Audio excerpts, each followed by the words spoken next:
Olá, pessoal! Sejam todos muito bem-vindos a mais um podcast filosófico, atividade que é promovida pela Organização Internacional Nova Acrópole do Brasil. E para nossa conversa de hoje, recebemos o professor voluntário da Nova Acrópole, sede São Paulo, Tiago Grande. Seja muito bem-vindo, Tiago. Oi, Danilo. Estamos juntos aqui de novo. Exatamente, Tiago. E dessa vez vamos falar em nosso podcast sobre o homem como símbolo do infinito. Não vamos trazer aqui verdades absolutas, muito menos querer esgotar o tema. Vamos conversar, refletir e, claro, extrair ideias que a gente consiga ter uma concepção mais clara delas e, assim, convertê-las em ações práticas no nosso dia a dia. É importante ressaltar que quando falamos do homem como símbolo do infinito, essa é uma conotação filosófica tradicional que diz respeito ao ser humano, ou seja, o ser humano, ele é um símbolo do infinito. E esse tema é muito instigante porque vai fazer com que a gente reflita sobre quem nós somos, de onde viemos, o que estamos fazendo aqui e trazer uma série de reflexões que são muito importantes para a vida de todo ser humano. Quando nós lembramos, por exemplo, daquela obra magnífica de Leonardo da Vinci, O Homem Vitruviano, que nos lembra o arquiteto Vitrúvio, pouco conhecido, o arquiteto romano, e essa obra clássica de Leonardo da Vinci nos traz essa ideia, essa evidência do ser humano que é um símbolo do infinito. Eu gostaria que você falasse disso porque podemos cair numa ideia de opinião, onde imaginamos que somos só aquilo que vivemos, a nossa vida é limitada com os nossos problemas cotidianos, e muito pelo contrário, somos um símbolo do infinito e isso é uma evidência filosófica. Eu gostaria que você iniciasse então falando dessa ideia para a gente refletir um pouco mais sobre esse conceito.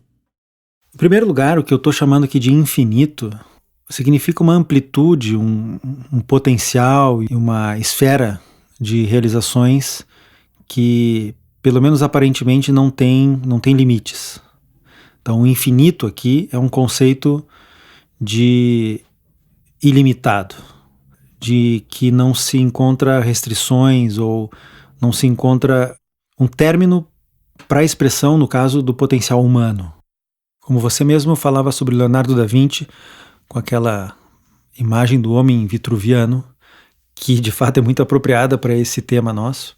O próprio Leonardo e outros gênios da Renascença fizeram coisas maravilhosas, mas ninguém pode dizer que eles chegaram aos confins e ao limite do potencial humano. O Leonardo se atreveu a exercitar-se na matemática, na arquitetura, na pintura, na escultura, na música, e fez coisas maravilhosas em todos esses campos. Mas ninguém pode concordar que ele tenha chegado ao limite, ao máximo do que um indivíduo humano pode fazer. A propósito, Kant, que é um filósofo da modernidade, ele diz que a espécie humana, diferente de espécies animais em geral, um único indivíduo dessa espécie não pode realizar todo o potencial da espécie. Diferentemente, sei lá, de um cachorro, em que qualquer indivíduo representante de uma raça de cachorro, ele pode latir, correr, pular e expressar todo o potencial da sua espécie. Quer dizer, um único cachorro, um único cão, pode chegar a mostrar todo o potencial dos cachorros. O ser humano não é assim. Segundo Kant, e a gente vê isso também por uma evidência empírica, o ser humano, um indivíduo humano, é totalmente incapaz de expressar toda a potencialidade da espécie humana. Então, o homem como símbolo do infinito, que é o nosso tema de hoje, ele parte de uma evidência empírica, onde observamos a nossa espécie como, aliás, imprevisível. O ser humano tem uma imprevisibilidade que, ao longo da história, se mostra na espiral das muitas civilizações que nascem, se desenvolvem e morrem. A cultura humana, ela é capaz de demonstrar esse potencial e sempre há algo mais, sempre há algo de diferente, sempre é possível a inovação. Então, basta observarmos e, objetivamente, a gente percebe que a humanidade como um todo e os indivíduos humanos são capazes de realizar coisas sempre novas, sempre a mais, sempre diferentes, criando, recriando, inovando, transformando, e é a isso que a gente se refere aqui como o homem, como símbolo do infinito. Cada um de nós, cada ser humano, é um símbolo desse potencial aparentemente ilimitado, dessa capacidade de alcançar sempre uma esfera a mais do desconhecido, sempre uma realização nova. E as coisas, não é, Tiago, não surgem do nada. O Renascimento não foi um processo aleatório e impensado. Pelo contrário, é natural esse florescer que aconteceu no século XV, embora no século XIV nós já tivéssemos um prefácio disso, um prenúncio, é no século XVI que as coisas florescem de maneira quase que total, onde há uma série de conhecimentos difundidos, não só na Itália, mas na Inglaterra. Enfim, o Renascimento foi um momento histórico extremamente importante. E quando Aristóteles, por exemplo, nos ensina sobre a técne, ou essa arte de conhecimento universal que pode ser transmitida para toda e qualquer pessoa, a gente percebe aí que no Renascimento a ideia é semelhante. Vamos encontrar algo também parecido em Immanuel Kant, que nos ensina sobre o imperativo categórico ou a ação moral, que é o dever, ou seja, uma ação que é válida, portanto é ética e moral, que tem na sua raiz, na sua essência, um fundamento bom, justo e belo, digamos assim, ela é válida para todo ser humano em qualquer lugar do mundo, ou seja, ela é elevada a uma categoria universal de ação. E isso nos traz a ideia do ecletismo, do homo universalis, ou seja, de uma sabedoria, de um conhecimento que vale para todo ser humano, universalmente falando. E por isso eu gostaria que você falasse dessa concepção do ponto de vista da filosofia para a gente entender melhor do que se trata. Muito bom, Danilo. A universalidade do homem renascentista, o ideal do homem renascentista, do homem mago, né, muitas vezes descrito como o homem mago, ou seja, o homem sábio, representado, mais uma vez, entre outras representações, no homem vitruviano de Da Vinci, expressa bem esse símbolo do infinito. É o polímata, o que se desenvolve em muitas áreas do conhecimento, em que se treina em muitas e muitas disciplinas porque tem no seu potencial interior essa amplitude. Na Renascença temos nomes incríveis, né? Um deles, Giordano Bruno. Giordano Bruno, por exemplo, que escreveu diversas obras magníficas, tem um livro chamado Sobre o Infinito, o Universo e os Mundos. E ali ele reflete sobre a busca que o ser humano tem, que não tem limites, né? A filosofia não tem limites. Se eu busco saber, se eu amo a sabedoria e busco saber, qual seria o limite disso? O limite é justamente essa dimensão infinita de Deus, que obviamente aparece na natureza e acho que corretamente até muitos atribuem a Giordano Bruno uma atitude panteísta. E ele, nessas reflexões, mostra que o infinito no ser humano está justamente no encontro, na coincidência, na convergência, na identidade do intelecto humano com o intelecto divino. Intelecto divino, a mente divina, é um conceito que, curiosamente, também aparece em outras culturas, como Mahat. É um termo que Helena Blavatsky usa para explicar sobre como que se desenvolve o universo a partir da ideação divina, né? Então é como se a mente humana fosse um raio da mente divina. E esse raio, porque tem origem e pertence à mesma substância da mente divina, que é infinita, torna também a nossa alma, a nous, né, em grego, o intelecto humano, a partir daí também é infinito. E Giordano Bruno, ele desenvolve uma corrente neoplatônica e hermetista também. A gente vê, por exemplo, no Corpus Hermeticum, nos famosos textos de Hermes Trismegisto, um desses textos, o Poimandres, por exemplo, há uma referência em que o discípulo, ao escutar a voz do mestre, seja ele o mestre interior ou não, tem que pôr a mente em contato ou na condição para espelhar essa mente divina, universal e infinita. Quer dizer, a magia e o caminho esotérico, o caminho interior, nada mais é do que fazer com que a mente humana, que tem o potencial divino e infinito, desperte e possa chegar, então, a expressar essa infinitude, começando pela busca filosófica e chegando até mesmo no encontro das respostas da natureza, do universo, e intuindo as verdades universais. E isso, obviamente, pode mudar a vida de uma pessoa. Mudou a vida de muitas pessoas.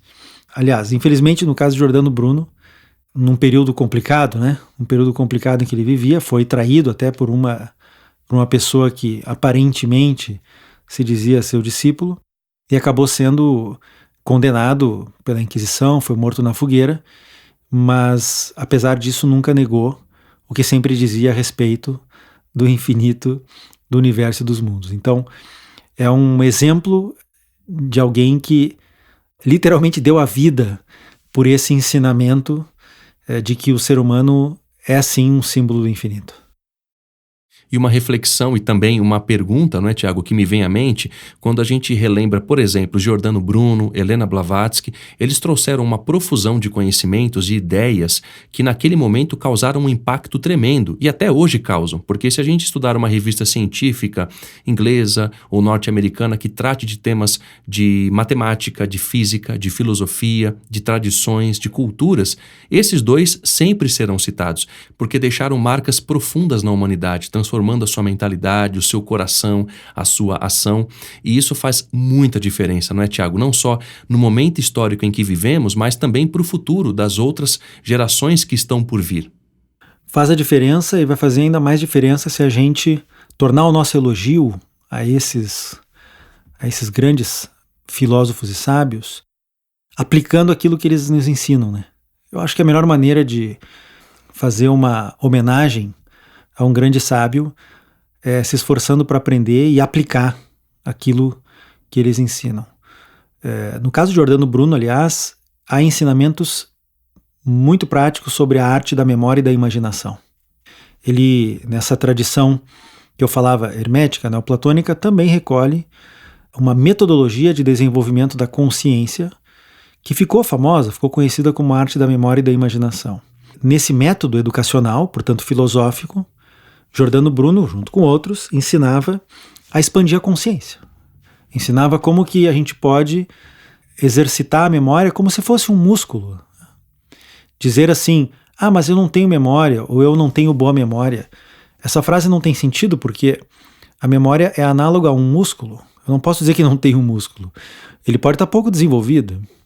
Então a memória ela pode e deveria ser exercitada. Cuidado, não só para memorizar coisas, mas para garantir algo muito mais importante, que é a continuidade de consciência. A memória me dá fidelidade a mim mesmo. Uma pessoa que supostamente se acorda de manhã com amnésia, ela não lembra quem ela não lembra de onde ela veio e não tem a menor chance de saber para onde ela vai. Então, um ser humano sem memória, e veja só, uma sociedade sem memória, sofre, porque não tem a sua identidade. Então, fortalecer, desenvolver e expandir a memória não é apenas uma questão de memorizar informações, mas de dar lugar na consciência para uma continuidade de percepção interior, de saber quem sou, de onde vim e para onde vou. E junto disso, a arte da imaginação vai permitir uma ampliação, uma expansão desse potencial que virtualmente é infinito para a criação. Quer dizer, seja um artista, seja um cientista, seja um empresário, seja quem for a pessoa, na sua vontade de se expressar, de se realizar, de conquistar os seus sonhos, precisa desenvolver o potencial para tanto. E o desenvolvimento da imaginação, através, por exemplo, dessas práticas que Giordano Bruno ensina, permite que eu, como pessoa, me torne mais realizador, me torne mais capaz de fazer acontecer os meus sonhos. Então, esse potencial humano e esse método, que aparece muito bem, foi bom você falar do Renascimento, porque aparece muito bem codificado, sistematizado, tecnificado por esses gênios da Renascença, e Giordano Bruno, claro, é emblemático nesse aspecto. E esse potencial humano, Tiago, que você trouxe aí como a ideia da imaginação, que é um potencial humano, através da educação pode-se desenvolvê-lo. A filosofia nos ensina isso, os grandes filósofos, como por exemplo Giordano Bruno fala da imaginação, e dentre outros também acadêmicos que tratam dessa ideia, que é muito importante para o ser humano. Então, quando eu lembro de Sócrates, por exemplo, ele dizia que ao educar alguém, ele apenas tirava de dentro o que a pessoa já tinha, ou seja, sua mãe era parteira de corpos e ele se intitulava um parteiro de almas, ou seja, através da educação, extraindo aquilo que de melhor havia no ser humano.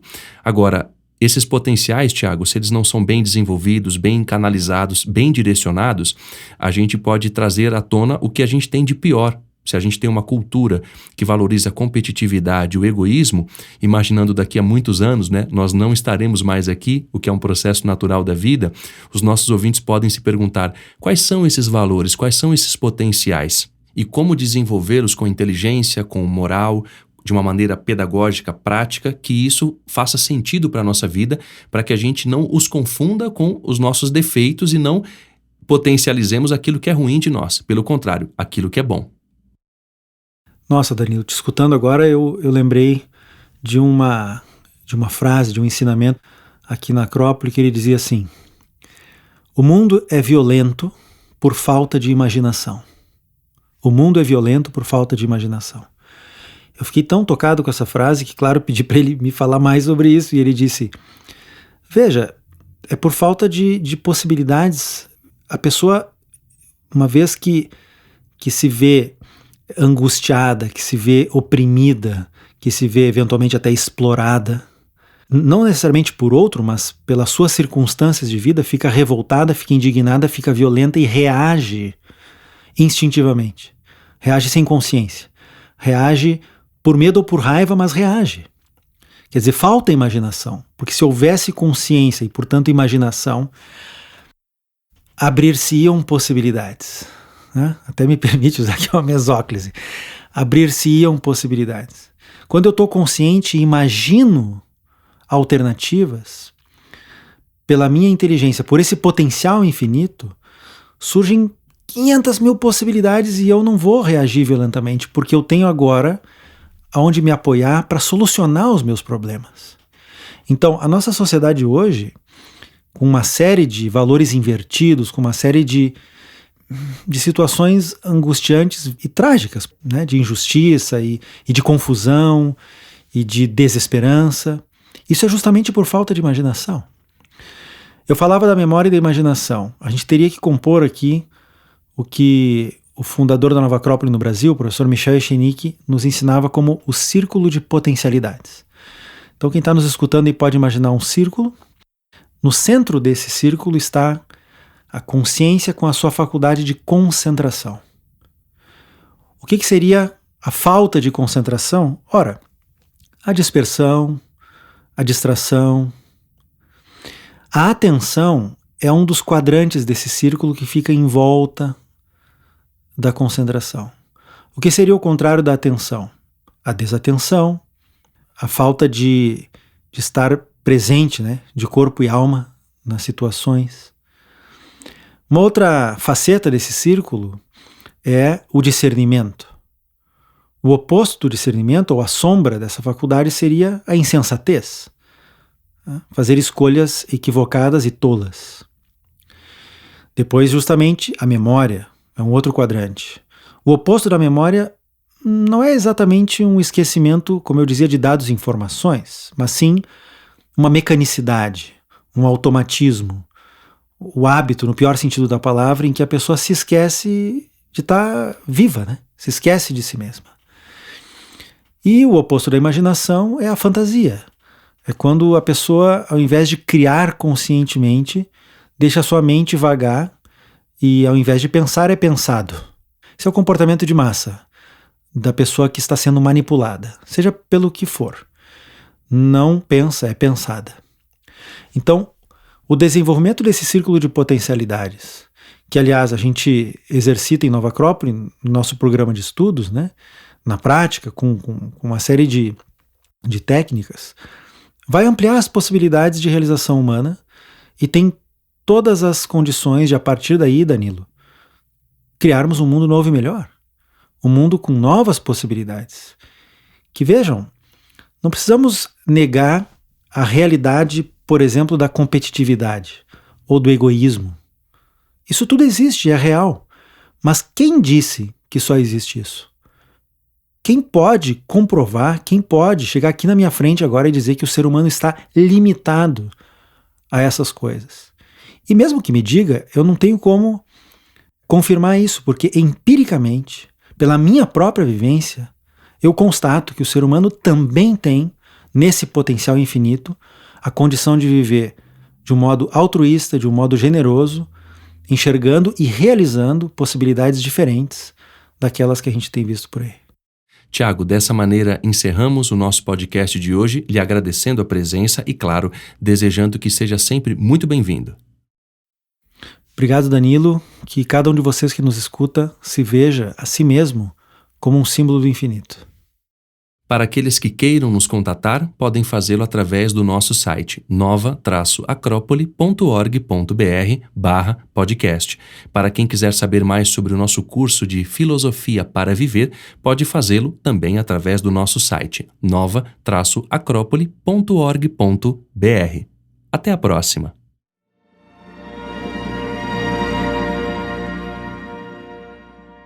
A trilha deste podcast é de autoria de César Franck e chama-se Sinfonia em Ré menor, Allegretto.